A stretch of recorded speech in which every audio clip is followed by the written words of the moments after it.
So we were able to just take the first round for all the speakers to all the panelists to share their thoughts. For want of time, we just circle back in 1 second for everyone to give their closing remarks. Mr. Corcoran, please, can you go first?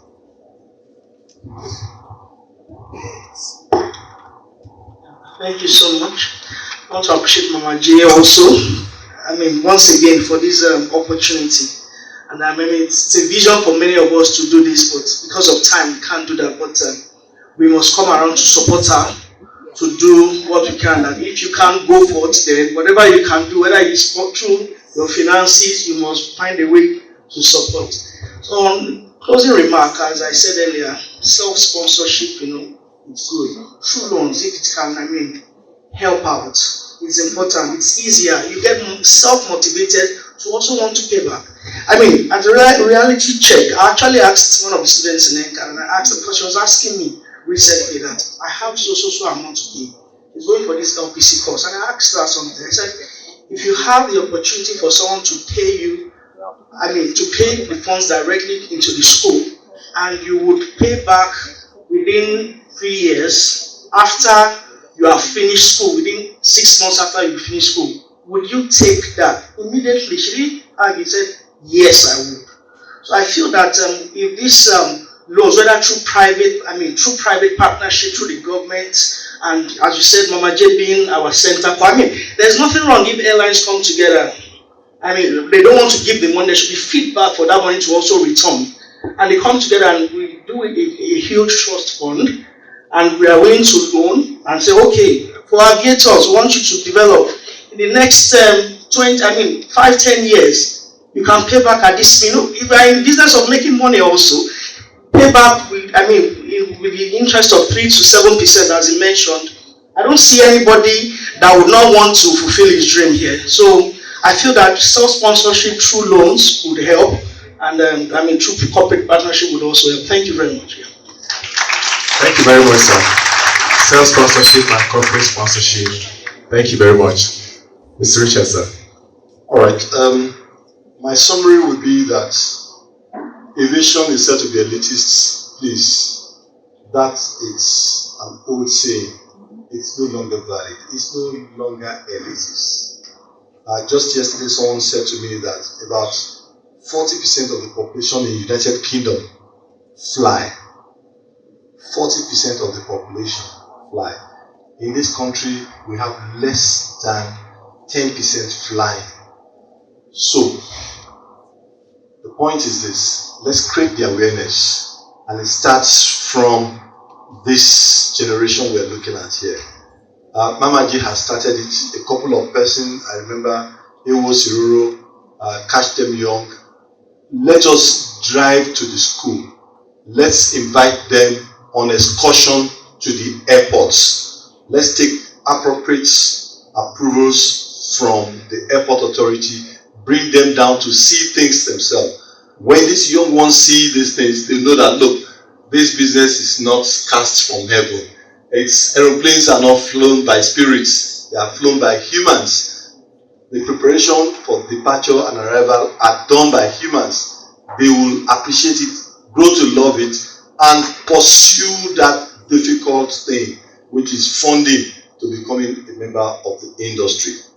Lastly, for the technical crew, technical staff of this industry, what I used to know is that existing organizations do what we call performance bond relationship. We will train you, but we bond you for X number of years. That may have faded because of defaults by a number of technical crew, pilots, engineers, and even some ground staff that are trained. We can revitalize that again. That can be encouraged. Thank you. Thank you very much, sir. Mr. Idris, your closing remark, please.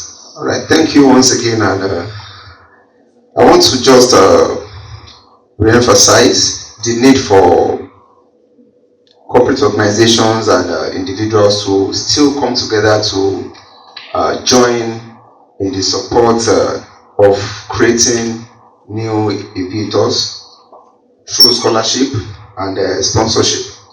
And like I said during my presentation earlier, that we could use this present platform as another platform to support the existing platforms like the African Aviation Group, the Student Aviation Clubs. So the Mamaj platform can also be used, being a very viable one and a very popular platform. So the airlines could come together, the ATOs, that is aviation training organizations, could come together, and individuals could also come together, fund Mamaj and other platforms to select from the young people that wish to come into the aviation industry. So, in as much as the loan is one of the options we have been looking at, we are also looking at the option of full scholarships and sponsorships from corporate organizations. Thank you very much. Thank you very much, Mr. Idris. Thank you very much for that one. I think it's well appreciated. Right, thank you very much, Mr. Moderator. Well, the issue of training and retraining need to be overemphasized because it's key. But then, of course, there are got to be resources, and there must be some leadership in the driving of sourcing these resources. And it doesn't just stop with government. It has to go with communities, of course, the captains of industries, and well-to-do among us in Nigeria. And we have to emphasize that this is key, because you're not just doing it for yourself, you're doing it for generations to come. And we always would want to partner and relate with this consulting outfit, Mamaj, to keep evolving initiatives, right? To bring out who can now support this idea of empowering the youth. Without them coming over to take over, it's going to be a catastrophe for us. So we have to do it. It has to be done now and continuously. Thank you very much. Thank you, sir. President, please, your final remarks. I think there are two approaches. The first being the government-led initiative. Sponsorship is key, but this is always the challenge with sponsoring. There's something called donor fatigue. If year in, year out, pay you money, at some point one day I'll say, can somebody else give you? So it's easier for the corporates to do this, and hence a angle of CAA through the legal houses creating a tax holiday. When a man knows he spends 7 billion naira for sake of this conversation in paying taxes, but hears that I can actually reduce that for you in exchange for, there's already a hook. What is it in exchange for? It becomes a conversation, and before you know it, there's a synergy reached, hopefully, and the industry benefits from it. This is it's a highly cerebral driven industry. It's not just sit down and do this. There's training, retraining, because it's such a dynamic industry. So one, government initiative. Two, sponsorship through somebody with the initiative that Mamaj had in the center point to sell these ideas to the people. You have private jet operators here. Where are the staff coming from? So there's the money. It's to find a way to create the avenue for that money to flow this way. People are reluctant to give money because of trust. But if there's a way this can be run through the Civil Aviation Authority for regulatory and transparency purpose, I think it is doable. But individual sponsorship is not sustainable. Thank you. Thank you very much, Percy. So you mentioned some keywords: sustainability, having it run through regulatory platform for transparency, which is key. Everybody's afraid of just dashing out their hard-earned money. So my own parting shot will be that to you, the students, you've heard from the panelists, I'm sure this is, if you were to pay for this, you pay so much in a masterclass like this. I'm sure you've learned one or two things. But I also want to tell you that your dreams are valid. Whatever you set your mind to be, you can achieve it if you put your mind to it. Be it a pilot, be it a cabin crew, whatever career you set your mind to become in the aviation industry, it's possible for you. And then, of course, to the panelists, I will, and all the other colleagues of mine that are in the room, if each one can teach one and each one can train one, what a wonderful industry we'll have. Thank you very much, and I thank you, panelists.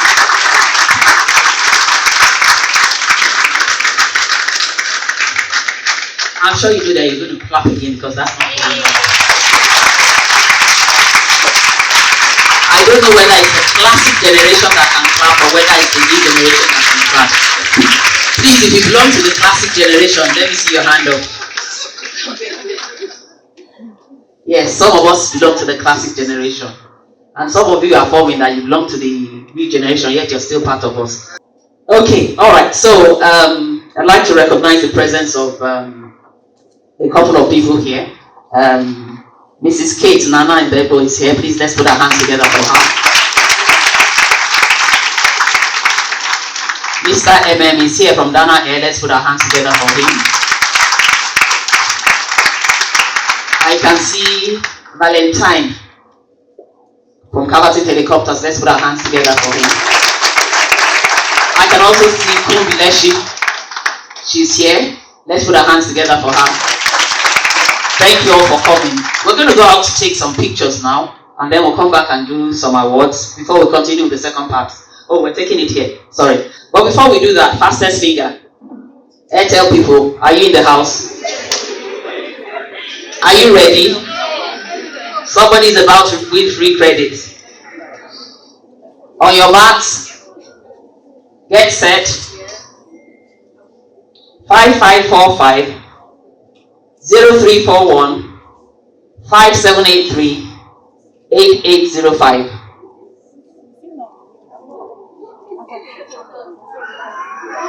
Somebody has gotten it.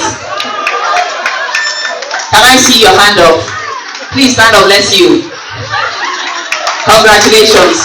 She's won some free credit. Okay, so we're going to ask her, Mamaj, where are you? Okay. We're going to ask our panelists and the moderator to please come here so that we can take a couple of pictures and then we'll come back to the awards.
I would like to appreciate Dana Airlines. When we started this initiative years ago, Dana Airline was the first airline that sponsored and supported this initiative. So on this year's Explore Aviation Carriers, we have decided to appreciate them and thank them. So the CEO of Dana Air is here with us. Mr. MM.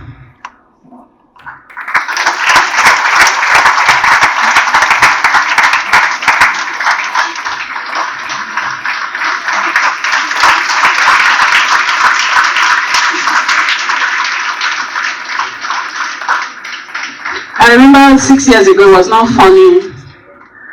There were no sponsors. Nobody was ready to really support because they didn't really know what I was doing. But Ghana Air was the first airline that supported us and sponsored this program. So today we want to really appreciate Ghana Air. I want to say thank you.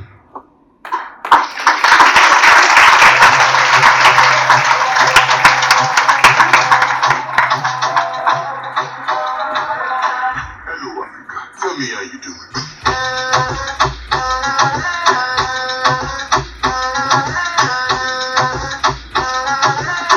Hello, Africa. Tell me how you doing. First of all, I'd like to appreciate members of the table.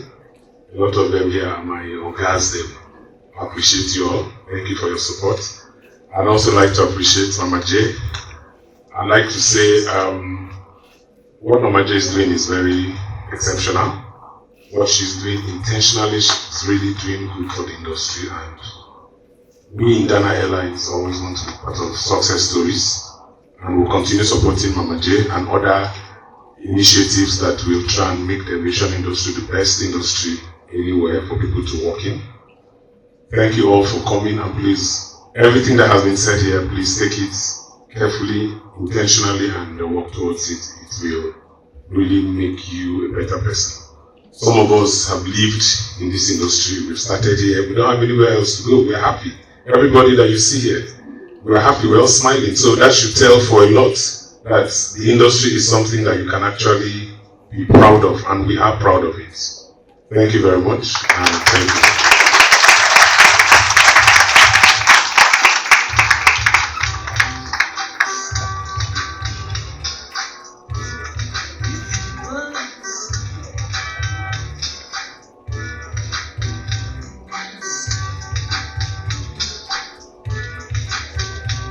All right, I want to suggest that we stand up and stretch a bit. Most of us have been sitting down for a long while, and it can be tiring. I know you've had some water, but stretch. If there's somebody you'd like to say hello to, if you'd like to get to know our panelists, you can quickly seize the opportunity. You've got 5 minutes to do that.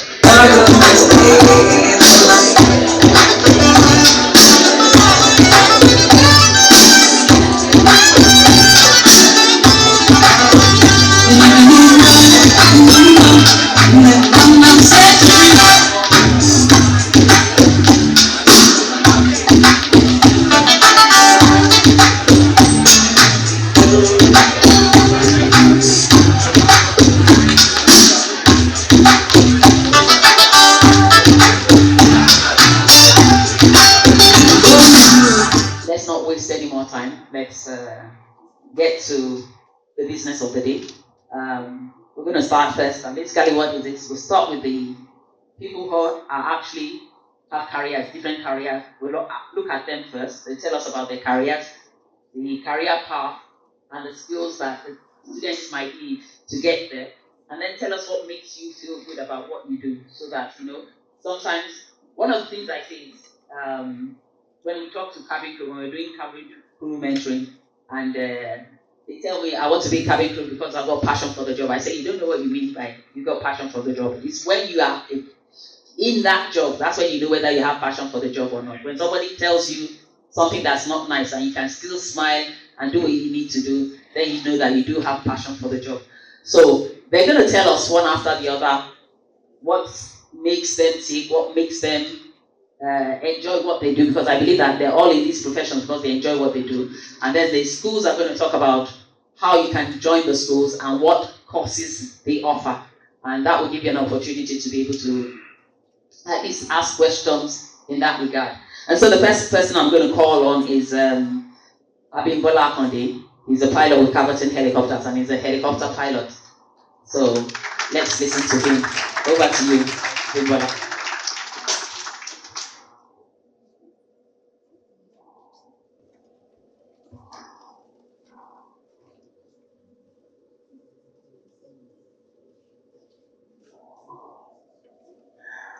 Once again, good afternoon, everybody.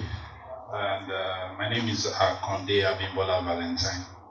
I work with Caverton Helicopters We major primarily with offshore flying, swamp locations, and also VIP transportation. I'm just going to share briefly with you all my story, if it's going to inspire a couple of us here. So I went to flying school in 2013. That was shortly after I finished my university education with Covenant University. And of course, just like maybe a couple of us here, you're wondering, okay, I want to be a pilot. How do I, go through? Do I need to maybe go to some, maybe study some special course in the university, or maybe you need to major in some particular subjects? I was just as clueless, because this is something I've always loved as well, but I was clueless as to how I would go through it. So luckily for me, I met with one of my, I call him one of my big brothers, and I spoke to him. I was like, Ross, I like this job, but I don't know how to go about it, because I studied microbiology in Covenant University. This was as far back as 2012. And he just looked at me and he laughed, like, even me you're talking to, I studied accounting. And here I am today. I'm even a captain of about 7 years. So that just started the fire in me, and I was like, okay, you know what, I'm going to do this. So in the process, I was trying to do my research, because of course you want to also know what it entails. So most of the requirements with being a pilot, whether helicopter pilot or aeroplane pilot, which is also known as fixed wing pilot, is you need to be at least 17 years of age. You need to be able to read, speak, and write and understand English language, and also subject to some medicals that you're going to have to do. Nothing too serious, just to be sure you're physically fit for the job. And that's about it. You don't need to know how to, maybe study how one plane falls from the sky or something. It's just that easy. And of course, if you have the strong will for it. I'm not going to use the word passion, because I think generally we all misunderstand what passion is. But the most important thing is having the interest. So going back to my story, in 2013, September, I was able to go to Bristol Academy in the United States for about a year. Just a little over a year, due to maybe weather and some other factors. I was able to finish this training, and after I go back to Nigeria, try looking for a job. Unfortunately, we came back at the time when oil price was nosediving in the country generally, so it kind of affected employment processes for a couple of us. So that made us stay back at home for a while. But as God will have it, just to cut the long story short, I got employed with Caverton Helicopters in 2018, June 2018. And since then it's been, generally it's been fun, but of course, I'm just going to go into the other side now, which is, of course, if you want to get anything done, and I'm talking to the students now, whether you want to be a pilot, engineer, lawyer, doctor, whatever it is, you want to make sure you put in your best into everything you do. And that way, that even alone reduces, the stress of having to cope with the job. All I just want to tell you here today is you can be whatever it is you want to be. So far you put your mind into it, you are determined. Everything is just going to work out just fine. And I know for some of you might have questions like, okay, generally going to specifics, how long does it take to become a pilot? First off, I've been able to explain to you all, okay, you need to be at least 17 years of age, read, speak, and write the English language, and of course some medicals you have to do. But all of that will come when you are ready to go to the School of Aviation or Flying School, as most of us call it. And of course, for me, the most interesting part of the job is, I think I speak generally for all the pilots when I say, once you start flying, it's hard to give it up, because you're just going to love every single part of it. Because with flying, you're going to keep getting curious. Flying is not the same every day. Your takeoff and your landing is never going to be the same. There's always going to be something different about it. which is always going to make you even more curious, because with flying, you're going to learn every day.